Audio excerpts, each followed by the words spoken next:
Assalamualaikum warahmatullahi wabarakatuh. Selamat berjumpa lagi dengan saya Ibnu Akil. Terima kasih sudah mampir di channel saya Developer 101. Pada kesempatan kali ini saya akan membahas mengenai konsep dasar algoritma dan gramatika dasar pemrograman. Untuk lebih jelasnya, saksikan video ini sampai selesai.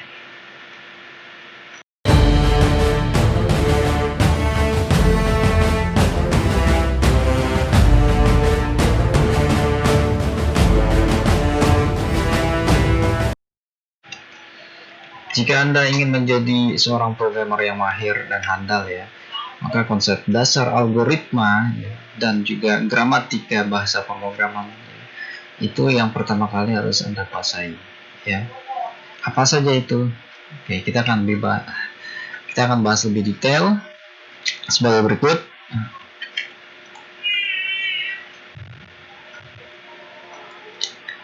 Nah, kita ada beberapa topik di sini yang akan saya bahas. Yang pertama adalah algoritma perubah ya. Kemudian algoritma pertukaran dan gramatika bahasa pemrograman yang meliputi sequence, decision, dan looping. Yang pertama, algoritma perubah. Oke, berbicara tentang algoritma perubah, maka kita akan berbicara tentang variabel ya. Apakah itu variabel ya? Variabel adalah suatu konstanta yang nilainya bisa berubah-ubah gitu ya. Jadi variabel itu mewakili suatu data yang ada atau tersimpan di dalam memori gitu ya. Maka pertama variabel itu dia harus memiliki tipe data ya. Kenapa harus memiliki tipe data? Karena dalam komputer kita harus definisikan ketika kita ingin mengalokasikan suatu data ke dalam memori, maka harus jelas apakah tipe datanya berbentuk numerik ya, bilangan, atau berbentuk string ya, atau karakter. Nah, ini yang menjadi acuan komputer nanti ketika mengolah data tadi. Karena komputer akan membedakan yang mana data yang berupa numerik, yang mana data yang berupa string atau karakter. Nah, nanti terkait dengan bahasa pemrograman yang akan kita implementasikan di sini yaitu bahasa Python ya. Nah, kalau bahasa Python ini dia tipe data tidak terlalu statementnya itu tidak terlalu penting gitu ya, karena dia akan secara otomatis menyesuaikan dengan nilai yang akan mengisi suatu variabel tersebut gitu. Contoh, ada variabel A sama dengan 1, artinya kita menciptakan suatu variabel atau pointer di dalam komputer ya, yang menunjuk kepada satu nilai di dalam memori gitu ya. Ya, dia disebutnya variabel A. Kemudian B sama dengan A. Nah, berarti A nilainya kita kasih 1, B sama dengan A, berarti nilai B saat ini adalah sama dengan nilai A, yaitu 1 ya. Ini disebut variabel perubah ya. Nah, ada juga variabel pertukaran ya. Jadi variabel pertukaran bagaimana kita mengubah dua variabel yang nilainya berbeda, tapi kita ingin menukar nilai dari variabel tersebut satu sama lain ya. Nilai A menjadi nilai B dan nilai B menjadi nilai A ya.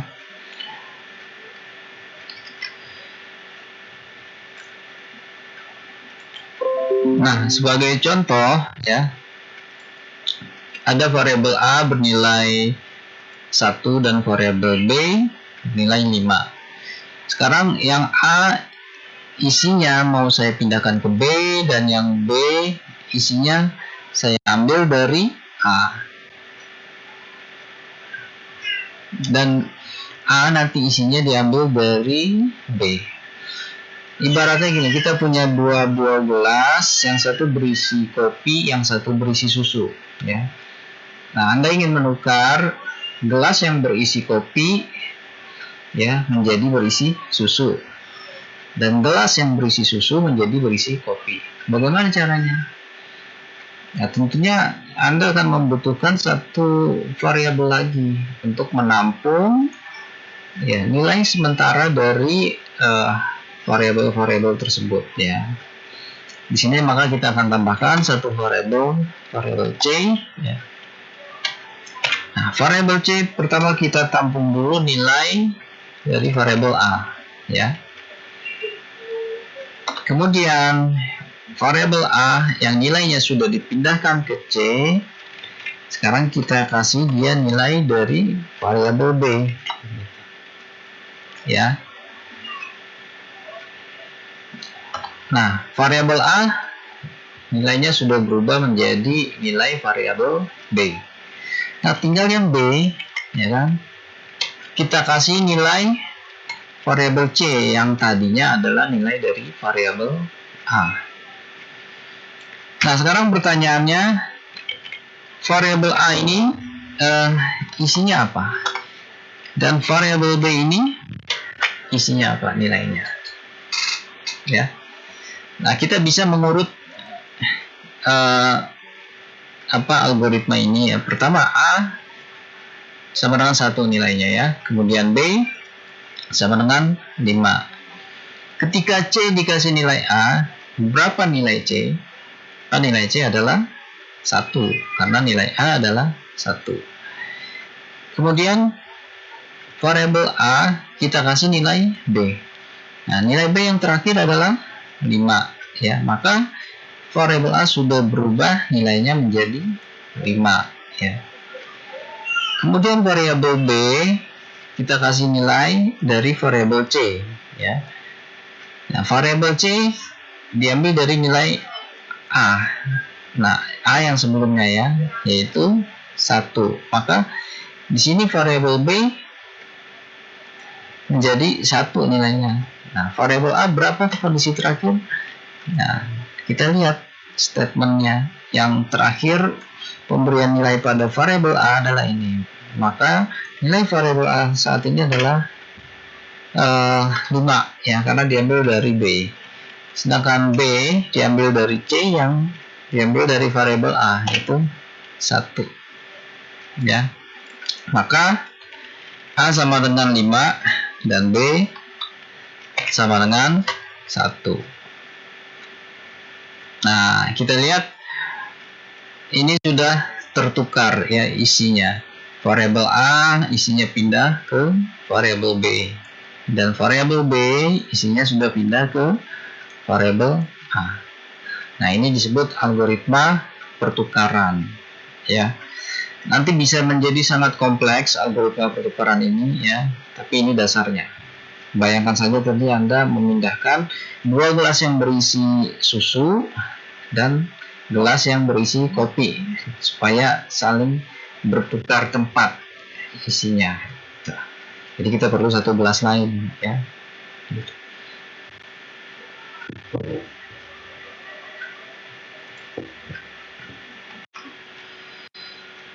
Oke, kita lanjut sekarang.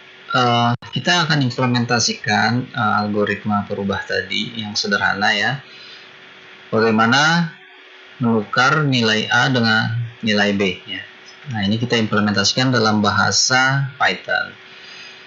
Di sini kita ikuti urutannya sama seperti contoh tadi, ya. A diberi nilai 1, kemudian B nilai 5. Kita punya variabel penampung sini C kita kasih nilai A, ya. Kemudian nilai A dikasih nilai B, dan nilai B dikasih nilai C. Nah, sekarang kita coba tampilkan, ya, nilai A berapa dan nilai B berapa, ya. Ingat, nilai awal sini A sama dengan 1 dan B sama dengan 5.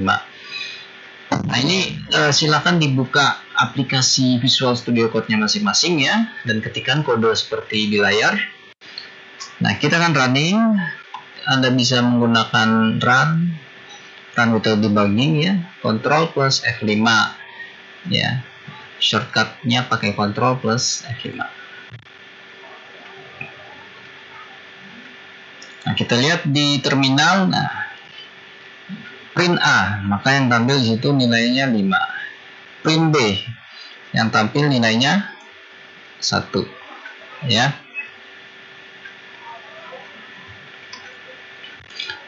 Nah, ini kita sudah lihat bahwa nilai A dan nilai B sudah berpindah ya. Sini.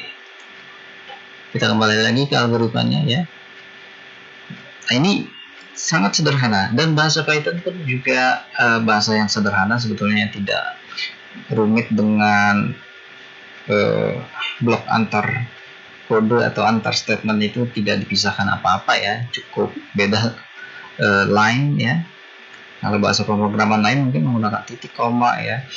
Kemudian blok kode juga dia biasanya tidak ada pembatas. Biasanya kalau bahasa lain ada pakai kurung kurawal gitu ya.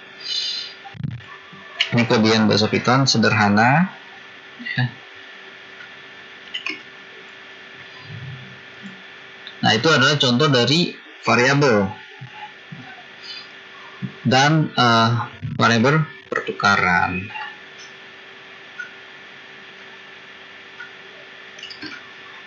Nah, kita akan coba dengan contoh lain apabila menggunakan string ya. Kalau ini kan numericnya angka ya. Kita akan coba mengganti A ini dengan kopi dan B dengan susu. Ya, cukup sederhana seperti itu saja sebetulnya ya. Kita coba running lagi. Perhatikan di terminal.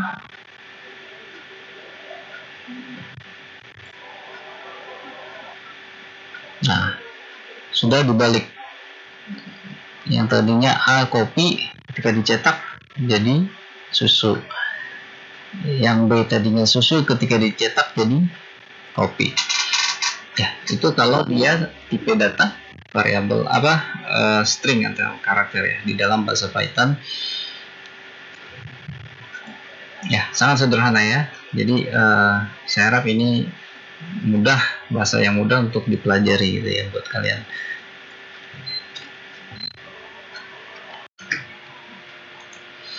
Oke, selanjutnya kita akan bahas gramatika di dalam bahasa pemrograman. Hanya ada 3 grammar ya sebetulnya: sequence, decision, dan looping ya. Itu secara struktur ya, secara struktur bahasa pemrograman, gramatikanya hanya itu aja: sequence, decision, dan looping. Yang pertama sequence, seperti contoh di awal ya, sebetulnya itu sudah termasuk dalam bentuk sequence berurut ya. Jadi program dieksekusi mulai dari baris awal sampai baris akhir, berurut saja di situ ya. Nah, terus yang kedua decision. Nah, decision ini akan istilahnya ada kondisi di situ ya, akan ada kondisi di dalam alur ya, di dalam alur program. Contoh di sini A sama dengan 1 ya. Jika A lebih besar dari 0, nah A di sini A besar ya. Nah, dengan kata-kata jika ini aja kita sudah tahu kalau ini adalah suatu statement kondisional ya. Nah, jika A sama lebih besar dari 0, maka cetak A lebih besar dari 0. Selain itu cetak A lebih kecil dari 0. Ini permainan logika ya, artinya suatu proses akan dilakukan dengan syarat gitu ya, dengan kondisi ya. Nah, dalam bahasa semantik ya ini disebutnya kondisional gitu ya. Bagaimana kita akan implementasikan ini di dalam pemrograman ya? Kita akan coba ya. Kita buat satu file baru. kasih saja namanya decision situ ya. Kamu buat file baru,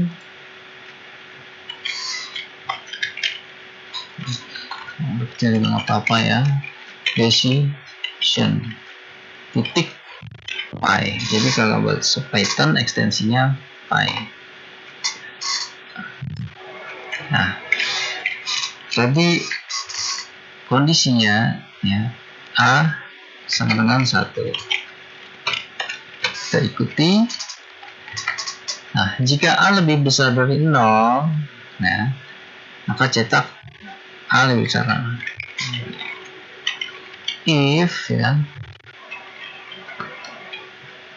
A lebih besar dari 0. Nah, dia pakai titik. Perhatikan, setelah titik 2, maka di baris berikutnya dia akan maju paragrafnya atau membentuk tab ya, agak menjorok ke dalam ya. Ini sudah otomatis ya kalau kita pakai Visual Studio Code, karena itu syaratnya bahwa statement di bawah if ya itu akan dieksekusi kalau nilai dari kondisi itu benar gitu ya. Maka kita cetak apa tadi, print A lebih besar dari 0 ya. Oke, kita ketikkan seperti ini ya, A sama dengan 1, kemudian jika A lebih besar dari 0 ya, print ya A lebih besar dari 0, else ya print A lebih kecil dari 0. Perhatikan ya, jadi dia setelah statement if dan else ini harus ada titik 2 ya gitu. Kemudian kita running, tekan saja F5 atau Ctrl F5 ya. Nah, maka yang tampil adalah A lebih besar dari 0 ya. Berarti nilai A 1 ya, 1 lebih besar dari 0. Jadi kalau kondisinya terpenuhi, baru dia akan mencetak baris kode yang di sini. Tapi kalau kondisinya ini tidak terpenuhi, maka dia akan mencetak baris kode yang di sini, else-nya ya gitu. Itu cukup sederhana di sini ya. Nah, kondisi itu bisa jadi lebih kompleks dari ini ya. Nah, sebagai contoh, nah di sini kita ada pengecekan jika nilai n lebih kecil dari 0, maka cetak n is negatif. Nah, ada else, elif atau else if ya, singkatan dari else if.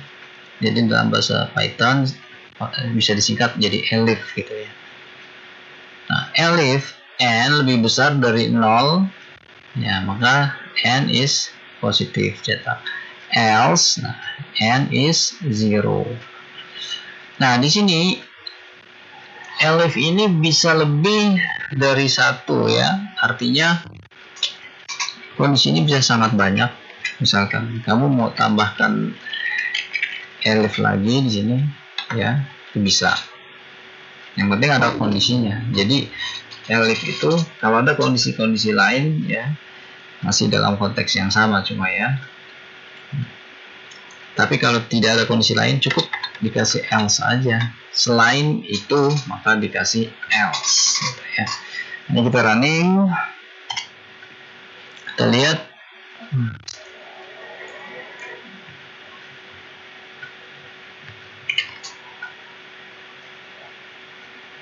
Nah, n is negatif ya, gitu ya. Karena nilai n diambil dari nilai s, di mana nilai s adalah minus 29. Kalau s-nya kita ganti ya jadi positif ya, dan kita running lagi.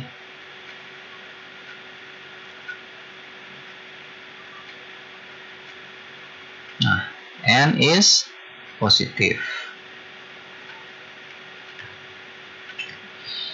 Nah, itulah kalau kondisi atau decision ini bisa menjadi lebih kompleks ya, bisa jadi sangat kompleks. Bisa ada nested decision ya, kondisi di dalam kondisi nantinya.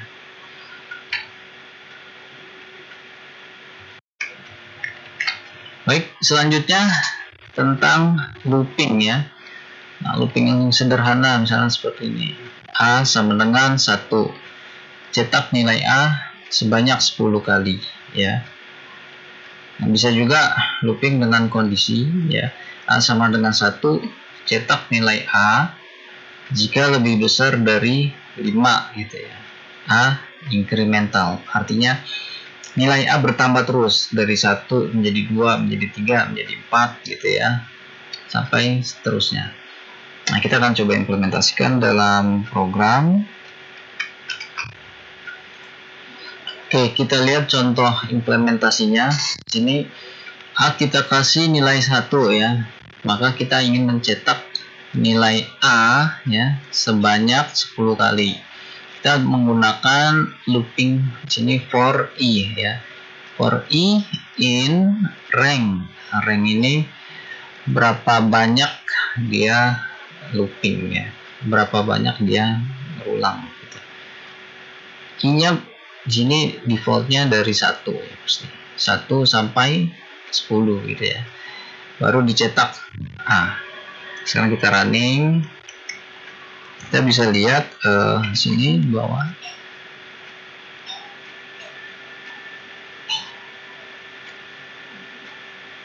Nah, dia mencetak nilai A sebanyak 10 kali, yaitu nilai 1.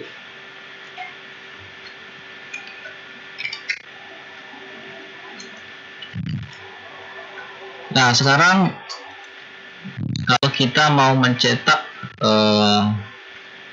karakter atau string ini juga sama ya. Tinggal diganti saja ini. Cetak aku ya. Nah, running. Nah, itu akan dicetak banyak 10 kali.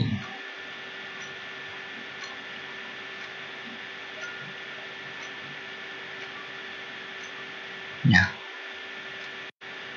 Nah, kalau kita ingin mencetak berurut bagaimana? Nah, berarti yang dicetak bukan A ya. Tapi yang dicetak adalah nilai I-nya, yaitu nilai incrementalnya ya. Jadi tidak pengaruh A-nya dikasih nilai apa. Yang kita cetak bukan A, tapi nilai incrementalnya yaitu I. Sekarang kita running.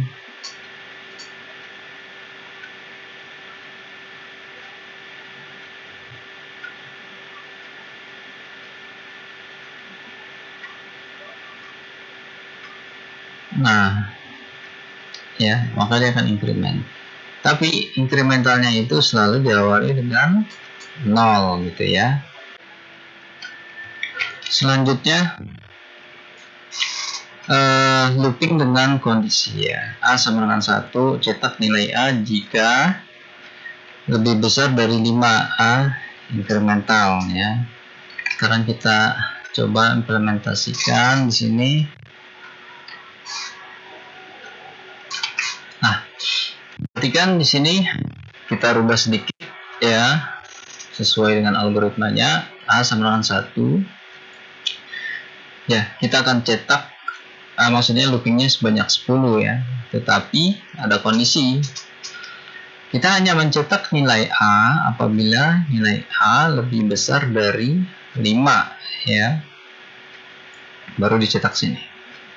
Kemudian A incremental ya, nilai A akan bertambah ya seperti ini. A sama dengan A ditambah 1 gitu ya. Sekarang kita running. Perhatikan di bawah.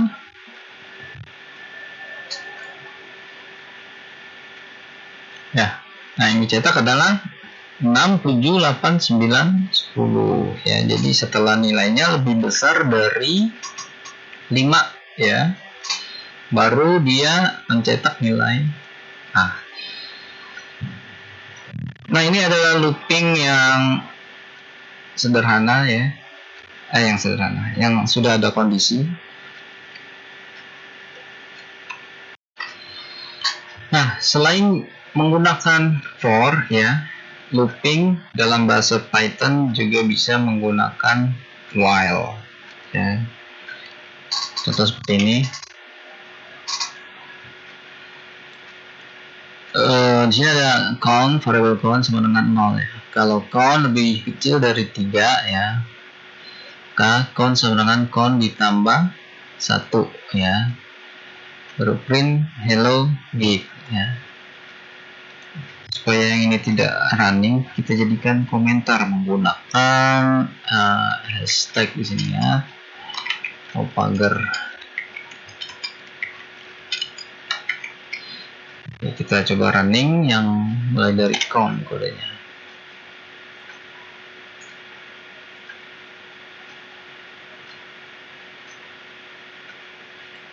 Perhatikan di terminal. Nah, jadi dia mencetak hello give ya, kalau atau selama dia countnya itu lebih kecil dari 3 gitu ya. Nah, perhatikan kalau dia di sini countnya ini tidak terjadi incremental, kan di sini count sama dengan count tambah 1 ya, itu proses incrementalnya, maka dia akan looping terus ya, akan looping terus kalau tidak ada kode untuk counter atau countnya ini meningkat gitu. Sebab looping dengan while ini yang penting adalah kondisi ini harus ada nilai untuk berhentinya ya. Jadi kalau selama kondisinya itu terpenuhi, maka akan terus dia jalankan proses yang ada di situ di setelah while. Tapi kalau suatu saat kondisinya tidak terpenuhi, baru dia berhenti. Jadi harus ada nilai false-nya di situ ya, yang menyatakan bahwa count ini sudah tidak terpenuhi lagi nilainya, baru dia berhenti.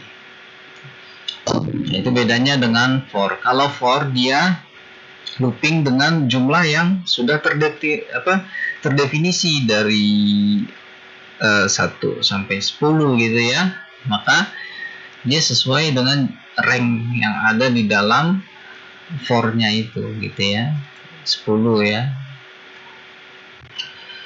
Nah, itu perbedaannya antara looping dengan for dan dengan while.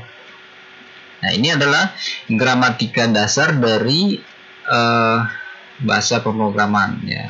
Selain itu nanti kita juga akan belajar teknik berorientasi objek ya. Tapi ini harus dikuasai dulu gramatika dasar. Kalian tinggal coba latihan ya, menggunakan decision, menggunakan looping ya, dan juga menggunakan variabel tadi ya. Ini sebagai latihan awalnya. Baik, demikianlah pembahasan kita mengenai konsep dasar algoritma dan gramatika dasar bahasa pemrograman ya, yang terdiri dari sequence, decision, dan looping. Nah, jika Anda merasa channel ini bermanfaat, silakan subscribe dan like ya. Sampai ketemu lagi di video-video selanjutnya. Wassalamualaikum warahmatullahi wabarakatuh. Sampai jumpa.